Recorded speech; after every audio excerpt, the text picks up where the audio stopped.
എന്താണ് DFO പറയുന്നത്? ഈ ബേലൂർ മഗ്ന ദൗത്യം അവസാനിപ്പിച്ചോ അതല്ല ഇനി സാധ്യതകളുണ്ടോ?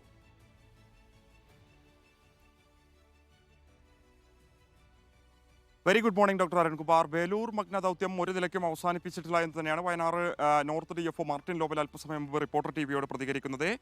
ദൗത്യം ആ നിലയിൽ തന്നെ മുന്നോട്ട് പോകുന്നുണ്ട്. നിലവിൽ കഴിഞ്ഞ ദിവസം ആനയുടെ സാന്നിധ്യം സ്ഥിരീകരിച്ച കർണാടകയിലെ മച്ചൂർ വനഭാഗത്ത് തന്നെയാണ് ആന ഇപ്പോഴും നിലയുറപ്പിച്ചിരിക്കുന്നത്. ആനയെ ഇത്തരത്തിൽ കേരളത്തിന്റെ വനമേഖലയിൽ എത്തിച്ചാൽ മാത്രമേ മയക്കുവെടി വെക്കാൻ സാധിക്കുള്ളൂ. എങ്കിലും അരുൺ സഖ്രെ ഉൾപ്പെടെയുള്ള നേതൃത്വത്തിലുള്ള സംഘം ആനയെ നിരീക്ഷിച്ചു വരികയാണ്.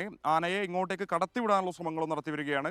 കേരളത്തിന്റെ വനമേഖലയിൽ എത്തിയാൽ അപ്പോൾ തന്നെ മയക്കുവെടി വെക്കാനുള്ള ശ്രമങ്ങൾ നടത്തുമെന്ന് അദ്ദേഹം പറയുന്നുണ്ട്. ദൗത്യം ആരംഭിച്ച് 10 ദിവസം പിന്നിട്ടിട്ടും ബേലൂർ മഗ്നയെ മയക്കുവെടി വെക്കാൻ സാധിക്കാത്തതിൽ വലിയ പ്രതിഷേധം ഉയരുന്നൊരു ഘട്ടത്തിൽ കൂടിയാണ് ഇത്തരമൊരു പ്രതികരണം നോർത്ത് DFO നടത്തിയിരിക്കുന്നത്. ഒരു ഘട്ടത്തിൽ ദൗത്യം വലിയ പ്രതിസന്ധിയിലായി, ദൗത്യം അവസാനിപ്പിക്കാൻ പോകുന്നു എന്ന രീതിയിലുള്ള വിമർശനങ്ങളൊക്കെ തന്നെ ഉയർന്നു വന്നിരുന്നു. എന്തായാലും നാട്ടുകാരുടെ ആശങ്കകളൊന്നും തന്നെ എന്താ പറയുക, ആശങ്കകളൊക്കെ തന്നെ പരിഗണിച്ചുകൊണ്ടുള്ളൊരു നീക്കം തന്നെയാണ് വനം വകുപ്പ് നടത്തിക്കൊണ്ടിരിക്കുന്നതെന്നാണ് അദ്ദേഹം പറയുന്നത്.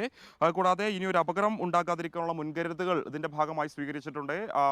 ഇത്തരത്തിൽ ജനവാസ മേഖലയിലേക്ക് ബേലൂർ മഗ്ന ഇറങ്ങാതിരിക്കുന്നതിന് വേണ്ടി പെട്രോളിംഗ് സംഘം ഇപ്പോഴും ക്യാമ്പ് ചെയ്യുന്നുണ്ട്. കഴിഞ്ഞ ദിവസം കബനി നദി നീന്തിക്കടന്നുകൊണ്ട് മരക്കടവ് ഭാഗത്തേക്ക് ആന എത്തിയിരുന്നു.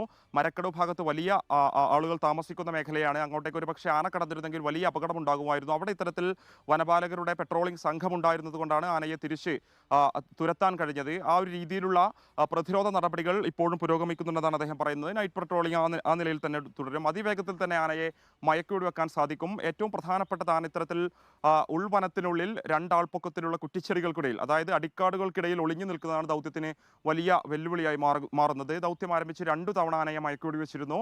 എന്നാൽ ഇത് 2 തവണയും ലക്ഷ്യം കണ്ടില്ല. കർണാടകയിലാണ്. ഇനി കേരളത്തിൽ എപ്പോഴും തിരിച്ചു വരാമെന്നുള്ളതാണ് ഒരു ദൗത്യത്തിന് സംഘത്തിനുള്ള പ്രധാനപ്പെട്ട ഒരു പ്രശ്നം. ഇടയ്ക്കൊരു ചോദ്യം